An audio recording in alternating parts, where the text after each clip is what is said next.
अगर आप भी चाहते हैं कि आरसीएम म्यूजिक के वीडियो सबसे पहले आप तक पहुंचे, तो लाल बटन को दबा के चैनल को सब्सक्राइब जरूर करें और साथ में बेल आइकन को दबाना ना भूलें।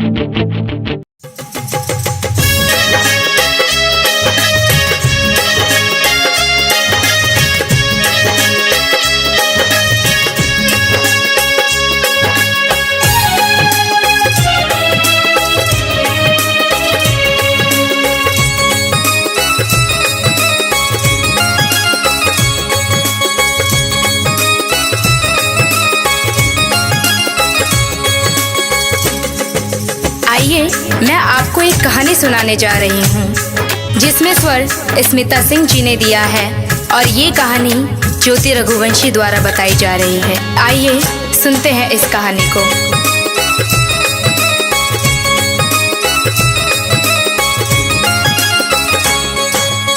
एक चिड़िया थी जो रोज दाना चुगने के लिए अपने बच्चों को घोंसले में छोड़कर दूर जंगलों के पार बस्तियों में जाया करती थी। एक दिन किसी घोड़े पर उसने चने का दाना पाया।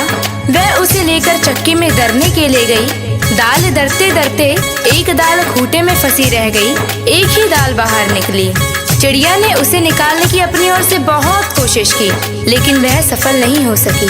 चिड़िया बढ़ई के पास गई और उससे खूंटे में फंसी दाल बाहर निकालने को कहा। बढ़ई कुछ और काम कर रहा था, इसीलिए उसने ध्यान नहीं दिया। चिड़िया ने उससे बहुत मिन्नत की और उससे कहा, बढ़ही बढ़ही खूंटा चीरा, खूंटा में मोर दाल बा, का खाऊं का पीऊं, काले के परदेस जाऊं। बढ़ई ने उसकी एक ना सुनी और उसे दुत्कार कर भगा दिया। फिर वह राजा के पास गई। चिड़िया ने राजा से गुहार लगाई, राजा ऐसे बढ़ई को दंड दो जो मुझ जरूरतमंद की बात नहीं सुनता। राजा राजा बढ़ही डंडो, बढ़ही न खूंटा चीरे, खूंटा में मोर दाल बा, का खाऊं का पीऊं, काले के परदेस जाऊं। राजा के पास कहाँ इतनी फुर्सत थी कि नन्ही चिड़िया की बात सब काम छोड़कर सुनता। जब उसने भी विनती पर कोई ध्यान नहीं दिया तो वह रानी के पास गई और रानी से बोली, हे रानी, तुम अन्याय राजा का साथ छोड़ दो। रानी रानी राजा ते जो, राजा ना बढ़ही डंडे, बढ़ही ना खूंटा चीरे, खूंटा में मोर दाल बा, का खाऊं का पीऊं, काले के परदेस जाऊं। रानी भला अपने राजा को क्यों छोड़ने लगी? रानी ने रोती बिलखती चिड़िया की एक ना सुनी और उसकी बात मानने से इनकार कर दिया। फिर गौरैया उड़ी और सांप के बिल के पास जाकर रोने लगी। बिल से निकले सांप से अपनी विनती दोहराई, सरप सरप रानी डसो, रानी ना राजा छोड़े, राजा ना बढ़ही डंडे, बढ़ही ना खूंटा चीरे, खूंटा में मोर दाल बा, का खाऊं का पीऊं, काले के परदेस जाऊं। उसने अपनी राम कहानी सुनाकर विषैले सांप से कहा कि तुम जाकर उस रानी को डसो जो गरीब की गुहार नहीं सुनती। जो रानी सब कुछ जानकर भी हमें राजा से न्याय नहीं दिला सकी और ना ही राजा को छोड़ सकी, तुम जाकर उसे क्यों नहीं डस लेते? सांप ने भी उसमें अपनी असमर्थता जताई। तब भागी भागी गौरैया जंगल में जा पहुंची और उसने बांस से विनती की, तुम लाठी बनकर सांप को मारो। लाठी लाठी विषधर पीटो, विषधर ना रानी डसे, रानी ना राजा तेजे, राजा ना बढ़ही डंडे, बढ़ही ना खूंटा चीरे, खूंटा में मोर दाल बा, का खाऊं का पीऊं, काले के परदेस जाऊं। बांस की लाठी भी भला उस नन्ही गौरैया के लिए उस सांप से क्यों बैर मोल लेती? उसने भी इनकार किया तो गौरैया गुस्से से भर उठी और उड़कर भर भूजे के यहाँ भभक रही आग के पास जा पहुंची और उसे ललकारा, हे आग, तुम सारे जंगल को जलाकर राख कर दो। जिसमें वह बांस के पेड़ है जिसकी लाठी गरीब और बेसहारा के लिए नहीं उठती, कोई मुझे मेरा हक नहीं दिलाता। आग ने जब सारी बात विस्तार से जाननी चाही तो गौरैया ने अपनी राम कहानी उसके आगे भी सुना दी। आग जारो जंगल ना लाठी पटवे लाठी ना विषधर मारे विषधर ना रानी डसे रानी ना राजा तेजे राजा ना बड़ही डंडे बड़ही ना खूटा चीरे खूटा में मुर्दाल बा का खाऊं का पीऊं काले के परदेस जाऊं। फिर आग ने इतनी छोटी सी बात के लिए गौरैया की बात मानकर बुरे जंगल को जलाना ठीक नहीं समझा और जंगल को जलाने से इनकार कर दिया। तो गौरैया बहुत दुखी हुई, लेकिन निराश नहीं। वह सागर के पास पहुंची और उसे अपनी पूरी बात सुनाकर आरजू की। सागर सागर आग बुझाओ आग ना जंगल जा रे जंगल ना लाठी पटवे लाठी ना विषधर मारे विषधर ना रानी डसे रानी ना राजा तेज राजा ना बड़ही डंडे बड़ही ना खूटा चीर खूटा में मुर्दाल बा का खाऊं का पीऊं काले के परदेस जाऊं। विशाल सागर भला गौरैया की इस गुहार को क्यों सुनता। वह अपनी मस्ती में हंसता हुआ गुजरता रहा और गौरैया उसके किनारे अपना सिर ढूंढती रही। सुबह से शाम होने को आई। गौरैया को जब यहाँ भी न्याय नहीं मिला तो वह हाथी के पास पहुँची। हाथी के पास उसने अभिनय की कि तुम चलकर मुझे न्याय दिलवाओ। उस समुद्र को सोख लो जो मुझ दुखियारी की हंसी उड़ाता है, बलवान होते हुए भी अन्याय के विरुद्ध खड़ा नहीं होता। जानते हो हमारे साथ क्या गुजरी है। और वह गा गा कर पूरी व्यथा कथा हाथी को सुनाने लगी। हाथी हाथी सागर सोखो सागर ना आग बुझावे आग ना जंगल जा रे जंगल ना लाठी पटवे लाठी ना विषधर मारे विषधर ना रानी डसे रानी ना राजा तेजे राजा ना बड़ही डंडे बड़ही ना खूटा चीर खूटा में मुर्दाल बा का खाऊं का पीऊं काले के परदेस जाऊं। हाथी भी गौरैया की बात सुनकर टस से मस नहीं हुआ। उसने भी उसका साथ नहीं दिया और उसकी बातों को हवा में उड़ाता हुआ अपने लंबे लंबे सूप जैसे कान हिलाते मस्ती में आगे निकल गया। अब नन्ही गौरैया का धीरज टूटने लगा। वह थक कर चूर हो गई थी।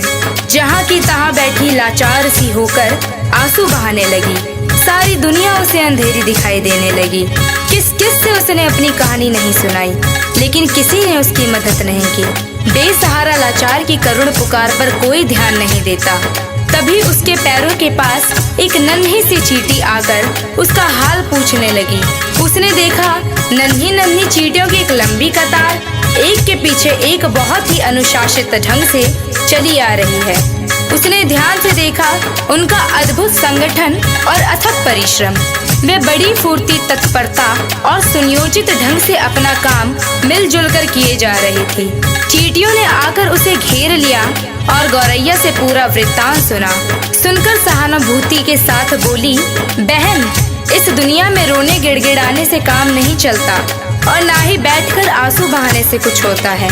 हिम्मत हार कर बैठना तो कायरता है। चलो चलो हमारे साथ, हम न्याय दिलाएंगे, कोई रास्ता निकालेंगे।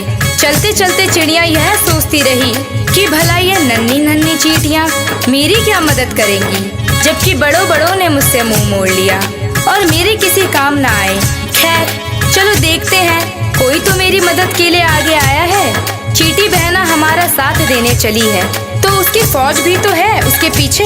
फिर घबराना क्या, देखते हैं क्या होता है। गौरैया सोचती चली जा रही थी। तभी चींटियों ने उससे कहा कि तुम किसी पास के डाल पर थोड़ी देर बैठ जाओ और देखो मैं क्या करती हूँ।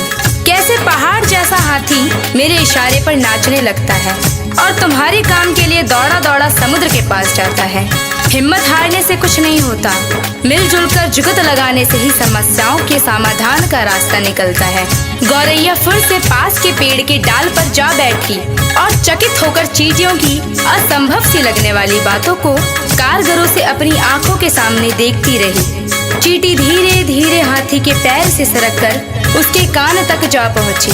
हाथी अपने सूप जैसे कान हिलाता सूंड से अपने माथे पर फूंक मारता आता ही रह गया और चींटी उसके कान में घुसकर उसे तंग करने लगी और उसे समझाने लगी, बड़े बड़े बलवान यदि अपने बल अहंकार में चूर होकर दीनहीन छोटों की सहायता ना करे तो उन्हें भी भान होना चाहिए कि काम पड़ने पर छोटे भी यदि अपनी आन बान के लिए अड़ जाए तो बड़ों बड़ों के लिए संकट पैदा कर सकते हैं।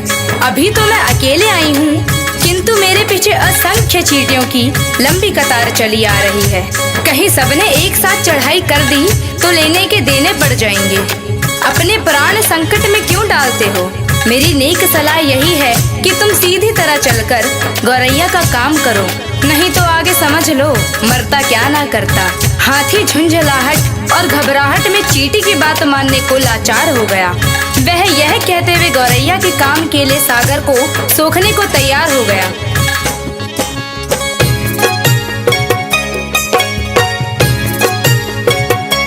मोहे काटो तो मत कोई, हम सागर सोखब लोई। चींटी ने हाथी का पिंड छोड़ दिया और गौरैया उसे धन्यवाद देते हुए हाथी के पीछे पीछे उड़ती वापस सागर की ओर लौटी। हाथी जैसे ही सागर के पास उसे सोखने के इरादे से पहुंचा, सागर हाथ जोड़कर बोला, मोहे सोखो खो मत कोई, हम आग बुझाई बलोई। सागर जब अपने तटों की सीमा छोड़कर आग बुझाने के लिए उमड़ा, आग ने थर थर कांपते हुए गौरैया का काम करने का वचन दिया और कहा, मोहे बुझाओ बुझाओ मत कोई, हम जंगल जारब लोई। आग जंगल को जलाने के लिए बढ़ी, गौरैया भी साथ में चली आ रही थी। यह जानकर जंगल ने भी वादा किया, मैं लाठी को सांप मारने के लिए तुरंत भेजता हूँ, लेकिन मुझे जलाकर राख मत करो। मोहे जारो वारो मत कोई, हम सारा मारब लोई।